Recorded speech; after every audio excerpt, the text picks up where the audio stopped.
তোমার কথা শুনলেও জ্ঞান বাড়ে। মাশাআল্লাহ, তুমি আহনের পর থেকে ফারহানা মন দিয়া পড়াশোনা করতেছে, আর ফারজানা তো বইয়া থেকে জ্ঞান লাভ করতেছে। কেমনে বুঝলেন?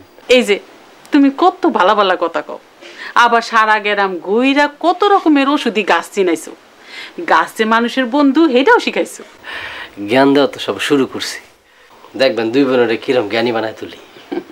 দুই বোনের জ্ঞানী বানানোর দরকার নাই, ফারজানা তো লেখাপড়া সাইরাই দিছে, তুমি ফারহানারে জ্ঞানী বানাও।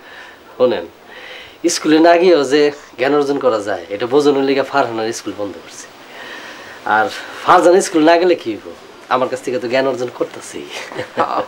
ঠিক আছে, তুমি যেটা ভালো মনে করো। বাবুল, তোমার ফুফু কেমন আছে? ভালো ভালো আছে। ফুফুর দিকে খেয়াল রেখো, বুঝছো? জি চাচা। এই তোমার না কইছি যে আমার চাচা ডাকবা না, তুমি আমার ডাকবা খালু কইও, খালু খালুকে ডাকো। আলু করে ভালো লাগে। সরম লাগে না? আচ্ছা ঠিক আছে। ভালো বানাইছো চাটা। নাও টাকা নাও। এই চাচা, এটা তো আমি তো ভাঙতি নাই। আরে ভাঙতে দেওয়ার লাগবো না, রাখো, রেখে দাও। আমি আমি এটা দেখি কি করব?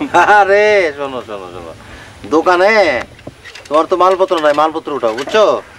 আর দেই তোমার দোকানটা ঠিকঠাক করে দিতে পারি কিনা। হ্যাঁ এই চাচা, টাকা লাগবে না, আপনি আমার দোয়া করেন না। আরে না না, শোনো শোনো শোনো, কথা আছে না, দাওয়াও লাগে দোয়াও লাগে, বুঝছো?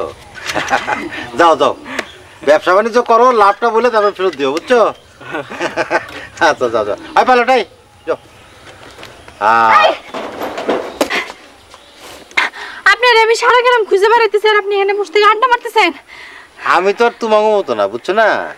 আমার তো 1 গ্রাম নিয়ে পড়ে থাকলে হয় না, 10 গ্রামের খবর আমার রাখতে হয়, বুঝছো? নিজের ঘরের খবর নাই, 10 গ্রামের খবর রাখবো। আরে আরে ব্যানার লাগা। এই আরে আপনার বাগনা হ্যাঁ ইজ্জত রে খতেজা বেগম ধরে নিয়ে গেছে, বাইন্ধে নিয়ে গেছে বিবাহের জন্য। হ্যাঁ কও কি? হ্যাঁ পাইলট, যাও যাও যাও যাও যাও যাও, তাড়াতাড়ি যাও। কি হয়েছে? কি ইজ্জতটা কি করছিল? ইজ্জত তো কিছু করে নাই, বাড়ি থেকে ধরে নিয়েছে, বাইন্ধে হাইসা দিয়ে নিয়ে গেছে, বিবাহ করবে সে। ওই খতেজার সাহস কিন্তু দিন দিন বাড়িয়ে দিচ্ছি, ওরা কিন্তু আমি ছাড়বো না।